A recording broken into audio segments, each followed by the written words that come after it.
దేవునికి మహిమ కలుగును గాక. ప్రవేశ నామంలో మీకు నా హృదయపూర్వకమైన వందనాలు, శుభములు మీకు చెల్లిస్తున్నాను. ప్రియులరా, చాలామంది సమాజంలో ఇలా మాట్లాడతారు, మంచి వాడి కడుపున నువ్వెలా పుట్టావురా అని మాట్లాడుతూ ఉంటారు. చెడ్డవారి కడుపున ఈ మంచివాడు ఎలా పుట్టాడు అని అంటారు. అంటే మనుష్యుడు శరీరాన్ని కంటాడు, స్వభావాన్ని కనలేడు. మరలా చెప్తున్నాను, మనుష్యుడు శరీరాన్ని కంటాడు, స్వభావాన్ని కనలేడు. మన తల్లిదండ్రులు మనకు జన్మనిచ్చినారు, జీవితాన్ని ఇవ్వలేదు. అంటే దాని అర్థం ఏంటంటే, మంచి చెడులు తెలిసే నాడు నేను చెడుగా ఉన్నాను, అలా జీవించకూడదు అని తనకు తాను మార్చుకున్నప్పుడు తన జీవితం మంచిగా కొనసాగుతుంది. అలా కాకుండా తల్లిదండ్రులు కొంతమంది చెడ్డవారై ఉండి ఆ చెడ్డ జీవితాన్ని బిడ్డలకు కూడా ఆపాదిస్తున్నప్పుడు అలాగే చెడుగానే జీవిస్తూ ఉంటారు. రకరకాలుగా మనుషులు ఈ సమాజంలో జీవిస్తున్నారు. దుష్టుని కడుపున దుష్టుడే పుడతాడా? నా ప్రశ్న. ఈరోజు మనల్ని ఆలోచింపచేసే వర్తమానం. మనిషి అన్న తర్వాత దేవుడు ఆలోచింపచేసే జ్ఞానం ఇచ్చినాడు. సరిదిద్దుకోవలసిన సమయాన్ని దేవుడు మనకిస్తున్నాడు. మీకు ఒక వాక్యం చదువుతున్నాను. యోహాను రాసిన మొదటి పత్రిక 5వ అధ్యాయం 18వ వాక్యం. మనము దేవుని సంబంధులమనియు లోకమంతయు దుష్టుని సంబంధులనియు ఎరుగుదము. లోకమంతా దుష్టుని సంబంధులు అని, మనము దేవుని సంబంధులమని ఒక భక్తుడు చెప్పిన మాట మీకు వినిపిస్తున్నాను. ఈ లోకాన్ని ఒక్కసారి చూడండి ప్రియులారా. ఎక్కువ శాతం ఎలాంటి వారు ఉన్నారు ఆలోచన చేయండి. మంచివారున్నారా? ఎక్కువ శాతం. చెడ్డవారున్నారా?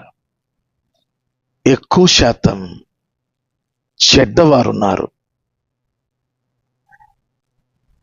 నిన్న ఆరాధన జరుగుతున్న సమయంలో తెలంగాణ రాష్ట్రంలో సాల్కేలాపూర్ వనపర్తి జిల్లాలో ఒక ఇంటిలో ఒక కుటుంబీకులు ఆరాధన చేసుకుంటున్నారు ప్రభువుని. వారి ఆరాధన బట్టి కొంతమంది వచ్చి ఆ ఇంట్లో కూడుకొని పాటలు పాడుకుంటూ యేసు ప్రభువును స్తుతిస్తూ ఉన్నారు. ఆ ఇంటిని చుట్టుముట్టారు మతోన్మాదులు. ఇక్కడ ఏం చేస్తున్నారు మీరు అని అడిగారు.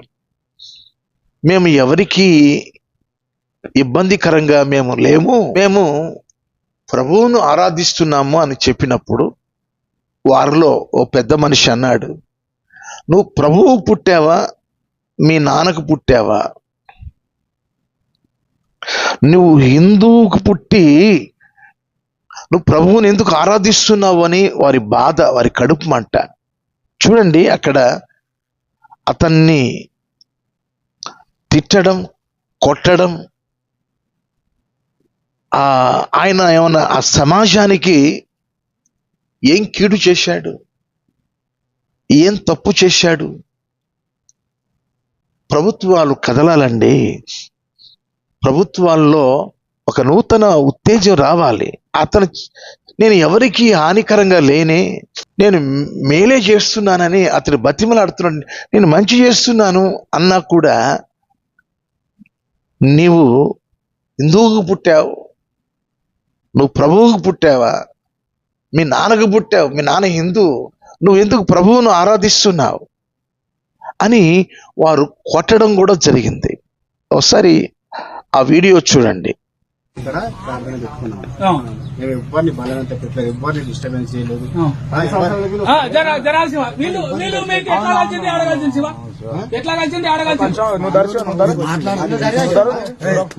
చెట్ల అన్నోళ్ళు మా ఇంటికి వచ్చిండే, మా ద్వారా ప్రభుని తెలుసుకున్నాము. ఇంట్లో ప్రార్థన పెట్టుకున్నాం. మీ ప్రభు కుట్టిరా, మీ నాయన కుట్టిరా? అయ్యా ఎవరు పుట్టింది? ఎవరు కుట్టినా నువ్వు?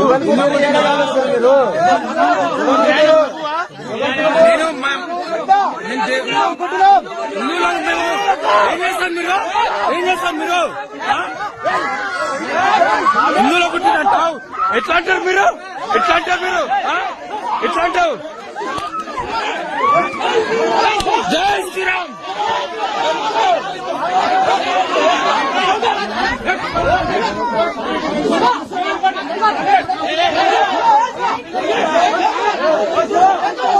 ఏ శివ, ఊకరు ఊకరు శివ.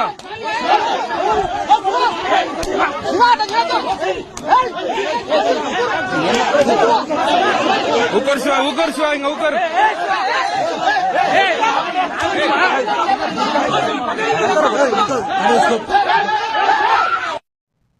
చూశారు కదా ఎంత అమానుష్యం. బట్ ఎప్పుడు మారేది ఈ లోకం? ఎప్పుడు మారేది? నేను మీకు కొన్ని మాటలు చెప్పాలని ఆశిస్తూ ఉన్నాను. యేసు ప్రభు వారి యొక్క సేవా పరిచర్యలో ఆయనకు వలె బోధించే బోధకులు అక్కడ చుట్టుముట్టారు. వారిని శాస్త్రులు, పరిచయులు, సద్దుకయ్యులు అంటారు. దేవుడు ఏమన్నాడంటే వారిని సర్పములారా, సర్ప సంతానమా అని సంబోధించినాడు. అది మత్తయి సువార్త 23వ అధ్యాయం 33వ వాక్యం. సర్పములారా, సర్ప సంతానమా. సర్పానికి సర్పాలు పుడతాయి. మనుషులను పట్టుకొని సర్పములారా, సర్ప సంతానమా అని ఎందుకు అన్నట్టు, ఈ లోకంలో అండి సృష్టి ప్రారంభంలో దేవుడు పాపాన్ని సృష్టించలేదు. అపవాది సాతానుడు, ఆ సాతానుడు సర్పవేషంలో వచ్చి చెడు జీవితాన్ని మనుషులలో ప్రవేశింపబెట్టడానికి, అబద్ధాన్ని నమ్మి సత్యాన్ని అవలంబించకుండా, సత్యవంతులుగా జీవించకుండా పాడు చేసిన దుష్టుడు సాతానుడు సర్పవేషములో వచ్చి ఏదైనా తోటలో ఆదాము అవ్వలను దేవుని నుండి తప్పించేటట్టు చేసి ఈనాడు ఈ లోకం దుష్టుని సంబంధులు అని మనం వాక్యం చదువుకున్నాం. ఈ లోకంలో ఉన్న ప్రజలంతా కూడా దుష్టుల సంబంధులుగా ఉన్నారు. బాగా వినండి ప్రియులారా. సాతానుడు చెడ్డవాడు చెడ్డ క్రియలు చేస్తాడు. మంచివాడు మంచి క్రియలు చేస్తాడు. ఒక వాక్యాన్ని నేను మీకు చదివి వినిపిస్తున్నాను. యోహాను రాసిన మొదటి పత్రిక 3వ అధ్యాయం 12వ వాక్యం. మనము కయ్యూను వంటి వారమై ఉండరాదు. వాడు దుష్టుని సంబంధి అయి తన సహోదరుని చంపెను. వాడు అతనిని ఎందుకు చంపెను? తన క్రియలు చెడ్డవయు, తన సహోదరుని క్రియలు నీతి గలవయునై ఉండెను గనుకనే కదా. తన క్రియలు చెడ్డవి కనుకనే కయ్యూను తన తమ్ముని చంపాడు. కయ్యూను దుష్టుని సంబంధి. మనము కయ్యూను వలె ఉండకూడదు. లోకంలో నీతిమంతుడైన వాడు ఒక్కడు కూడా లేడు అని రోమిలకు రాసిన పత్రిక 3వ అధ్యాయం 11వ వాక్యంలో ఉంది. ఎవడు నీతిమంతుడు లేడు. రోమిలకు రాసిన పత్రిక 3వ అధ్యాయం 23వ వాక్యంలో ఏ భేదమును లేదు, అందరూ పాపము చేసి దేవుడు అనుగ్రహించు మహిమను పొందలేకపోవచ్చు ఉన్నారు. అందరూ పాపము చేసి దేవుడు అనుగ్రహించు మహిమను పొందలేకపోవచ్చు ఉన్నారు. నా ప్రియమైన దేవుని పిల్లలరా, సాతానుడు ఏదైనా తోటలో ప్రవేశించి దేవుని పిల్లలైన వారిలో విషము చిమ్మి, పాపపు విషము చిమ్మి, ఆ సర్పములో ఉన్న ఆ విషయం పాప జీవితాన్ని అక్కడ నుండి ప్రారంభించడానికి, మరణకరమైన జీవితాన్ని వారు ప్రారంభించడానికి అపవాది కారకుడు కనుక, సర్పములారా, సర్ప సంతానమా అని వారు బోధకులే కానీ వారిని ఈ రీతిగా సంబోధించడం జరిగింది. మీకు మరొక మాట మీకు చెప్పాల్సి ఉంది. మత్తయి సువార్తలో 12వ అధ్యాయంలో మీరు చదివినప్పుడు అక్కడ మత్తయి సువార్త 12వ అధ్యాయం 9వ వాక్యంలో ఒక ఊచ చేయగలవానిని చూచాడు ప్రభుల వారు. అంటే ఈ ఒక చెయ్యి ఎండిపోయి ఉంది. ఆ రోజు విశ్రాంతి దినం,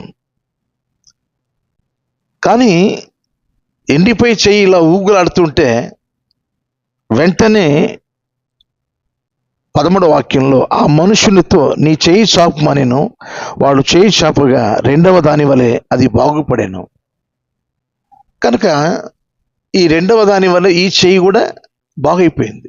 ఇప్పుడు సంతోషించాలన్నా, సమస్యను సృష్టించాలన్నా?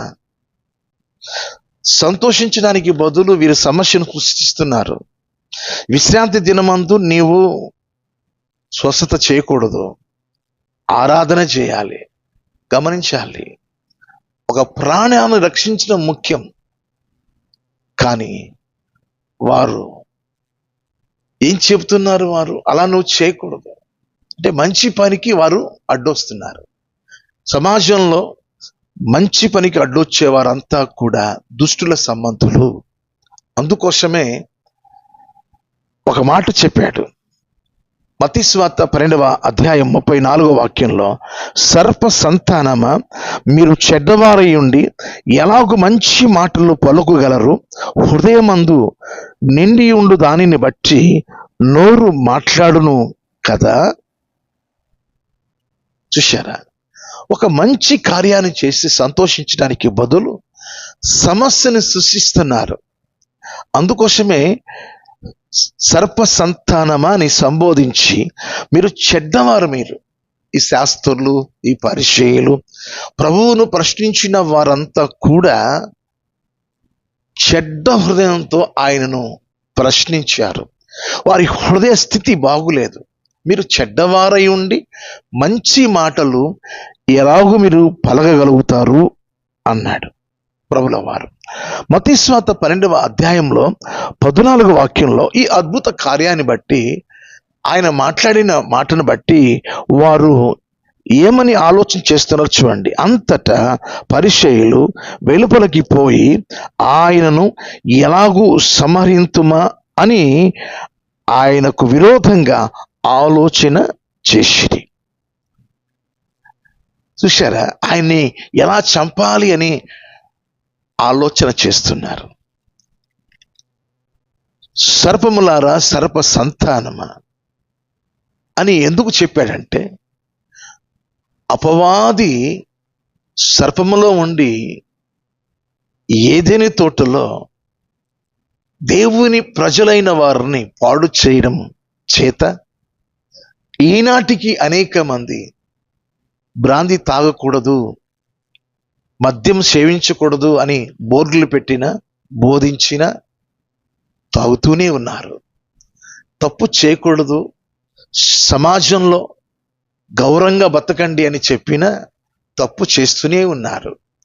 ఇది విష పదార్థం, ఈ విషయాన్ని మీరు ముట్టుకోకూడదు, ఇది డేంజర్ అని, ఆ మందు మీద డేంజర్ అని రాసిపెట్టిన ఒక్కోసారి కోపంలో ఆ విషయాన్ని పుచ్చుకుంటున్నారు. చాలామంది జీవితాల్లో మంచి అని చెప్పినా మంచిగా జీవించలేకపోతున్నారు. కారణం లోకము, దుష్ట ఆలోచనల చేత సాతానుడు నింపేశాడు. మంచి చెడులకు వైరం కలిగి సత్యానికి అసత్యానికి యుద్ధం జరుగుతుంది. అందుకోసమే మనము దేవుని పిల్లలం, లోకమంతయు దుష్టుని సమంతులు. అయితే ఈ దుష్టుడు అనబడే మనుష్యుడు ఏమవ్వాలి అంటే స్వభావాన్ని మార్చుకోవాలి. స్వభావాన్ని మార్చుకోవాలి. స్వభావాన్ని మార్చుకోవాలి అంటే స్వభావాన్ని, మంచి స్వభావాన్ని ఇచ్చే దేవుని దగ్గరకు రావాలి. మీకు ఎఫెసీయులకు రాసిన పత్రిక 4వ అధ్యాయం 22 నుండి 24 వాక్యాలు. కావున మునుపటి ప్రవర్తన విషయంలోనైతే మోసకరమైన దురాశల వలన చెడిపోవు మీ ప్రాచీన స్వభావమును వదులుకొని మీ చిత్త వృత్తి యందు నూతన పరచబడిన వారై నీతియు యథార్థతయు అయిన భక్తియు గల వారై దేవుని పోలికగా సృష్టింపబడిన నవీన స్వభావమును ధరించుకొనవలెను. ఒక కొత్త స్వభావాన్ని, నవీన స్వభావాన్ని, నూతన స్వభావాన్ని ధరించుకోవాలి. అప్పుడే దుష్టుడు మారినట్టు. దుష్టుడైన ఎలాంటి పాపి అయినా శరీరము ఒకవేళ దుష్టత్వంలో ఉన్న ఆ దుష్టుని సంబంధి అయిన స్త్రీ కానీ పురుషుడి కానీ స్వభావాన్ని మార్చుకోవాలి. ప్రభు చెప్పిన మాట, అందుకు యేసు అతనితో, ఒకడు కొత్తగా జన్మించితేనే కాని అతడు దేవుని రాజ్యమును చూడనేరడని నీతో నిశ్చయముగా చెప్పుచున్నాను అనెను. అది నికోదేము అనే పరిసయ్యునికి, బోధకునికి, మంచి బోధకుడైన యేసు ప్రభు వారు చెప్పిన మాట. యోహాను సువార్త 3వ అధ్యాయం 3వ వాక్యంలో ఒకడు కొత్తగా జన్మించాలి అంటే ఆత్మీయంగా పుట్టాలి, స్వభావాన్ని మార్చుకోవాలి.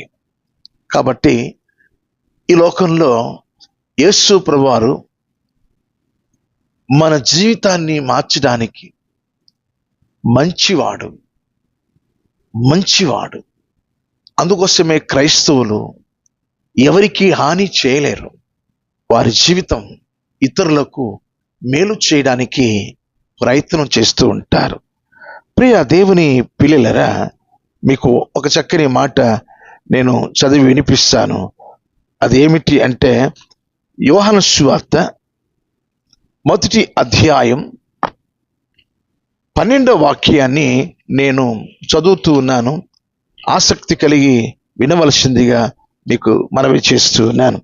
చూడండి ప్రియులరా, తన్ను ఎందరూ అంగీకరించితిరో వారికందరికి, అనగా తన నామమందు విశ్వాసముంచిన వారికి దేవుని పిల్లలు అగుటకు ఆయన అధికారము అనుగ్రహించెను.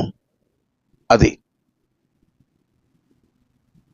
నూతన స్వభావాన్ని ఎవరైతే కలిగి ఉంటారో వారు దేవుని పిల్లలుగా విశ్వాసమందు, ప్రభువారి యొక్క విశ్వాసంలో ఎవరైతే నమ్మకత్వం కలిగి జీవిస్తారో వారి జీవితాలు దేవుని పిల్లలుగా మారిపోవడానికి అవకాశం ఉంటుంది. కనుక ఈరోజు మీకు ఈ మాటలు చెప్తున్నానంటే, మేము ఒకప్పుడు దుర్మార్గంగా, దుష్టులంగా జీవించిన జీవితమే.